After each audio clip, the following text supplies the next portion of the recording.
Do you remember that time that famous actor shot and killed a camerawoman? I think it was last year or possibly the year before. Yes, I remember this. Alec Baldwin, that Alec case, Baldwin, yeah. on the set of a movie called Rust.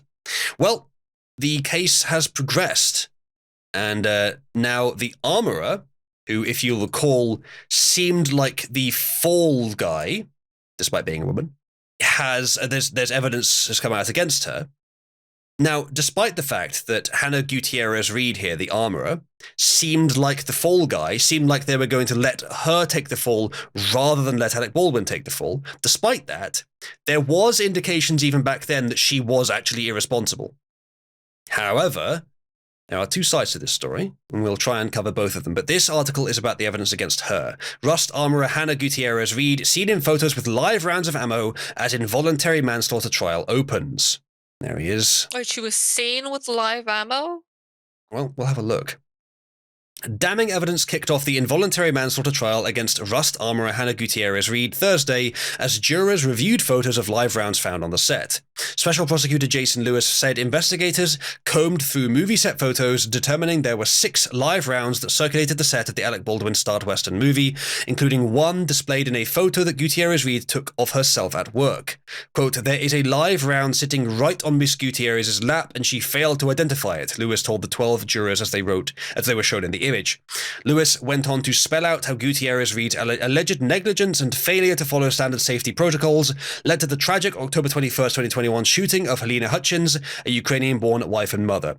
To be fair, though, if she did that, so did Baldwin, because he still pointed the gun and pulled the trigger. There is the gun, and there on her lap is what is allegedly live rounds. Is the silver one live and Does the gold that mean one's she's just incompetent, right? Oh, Like, yeah. isn't the whole point was that she was probably a scapegoat where she didn't have much training to be handling these weapons, and then she gave it to him and not able to tell what a live round actually was. So as somebody was able to easily slip in something like that, and she wouldn't know. Well, I don't suspect Tobias Reaper was involved. I don't expect this was a Hitman-style assassination. I suspect it was a fuck-up. I don't think anyone was trying to kill anyone here, but it was a fuck-up that comes with blame, that negligence. I don't agree with that. Okay. Because why bring a live bullet into a set? Because they're idiots. But like, how did that happen? How did a live bullet get mixed in with real? And it was in that. Two potential answers. Okay. Answer one is accidental, because I mean the rounds look similar. They would have had blanks.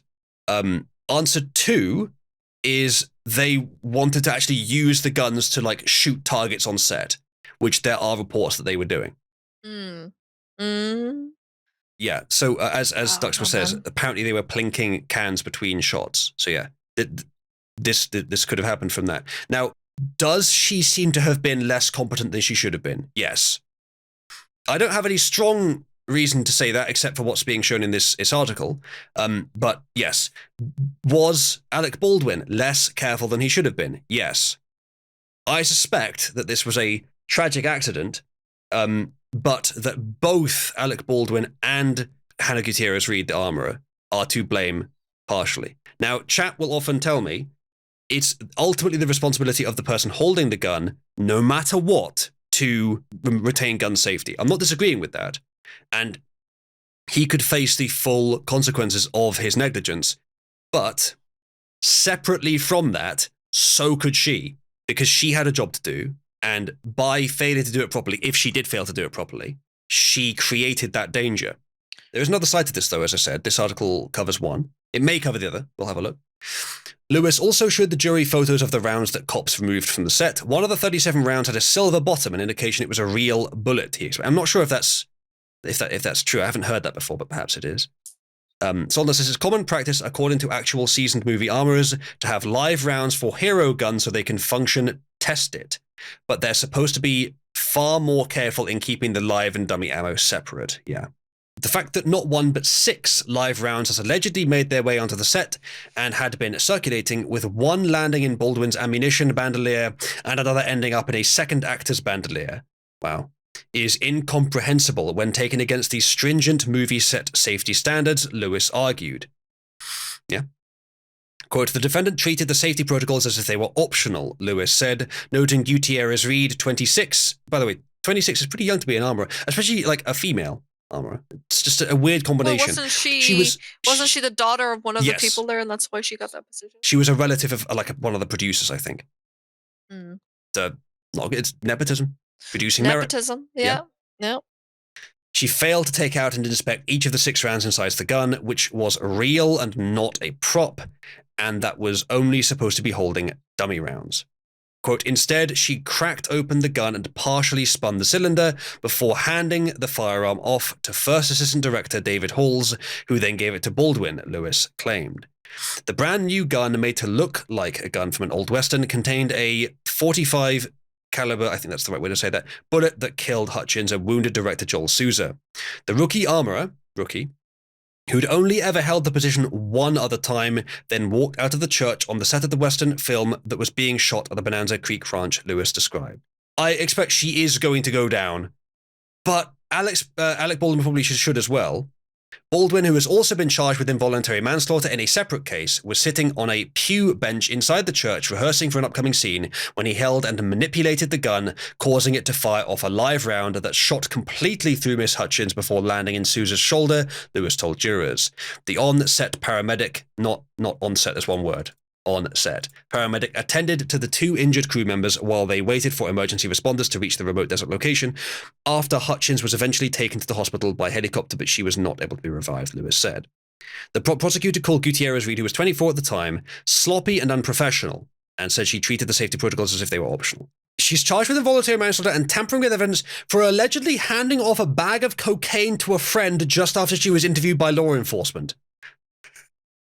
Okay. Interesting. I'm starting to think, chat, that far from it being like, okay, 50-50 sentence share, I think it should be 100-100 sentence share, to be honest. I think they should both go down for the full extent. That's what it's sounding like. Certainly not sounding good. No. Either way, not looking good for her, but as has been mentioned, it's sort of both of their responsibilities. So he probably is going to be in trouble as well. Hopefully. I love what was the thing about, handing off a bag of cocaine? What the hell's that? There's an article about it from a week ago. Rust Armorer's alleged cocaine use, boozing to be included in upcoming manslaughter trial. The manslaughter trial of Rust Armorer Hannah Gutierrez Reed will be allowed to hear allegations that she was boozing and using marijuana and cocaine, including the night before Alec Baldwin fatally shot cinematographer Helene Hutchins. Among messages she sent to other crew members were some on October 20th, 2021, the night before the fatal shooting, reading, I might go smoke in the jacuzzi soon and headed down to get high out back. Prosecutors plan to use them to suggest the rookie armorer may have been hung over the next day when a live bullet was loaded into Baldwin's prop revolver. There's plenty of evidence building up against her at this point, and even if she is the fall guy for all this, and even if she is going to be railroaded, it looks like there's actually reason to railroad her. At least potentially. Now, I would like to hear her side of the story, and I think we will hear the other side of the case eventually, but it doesn't look too good for her so far.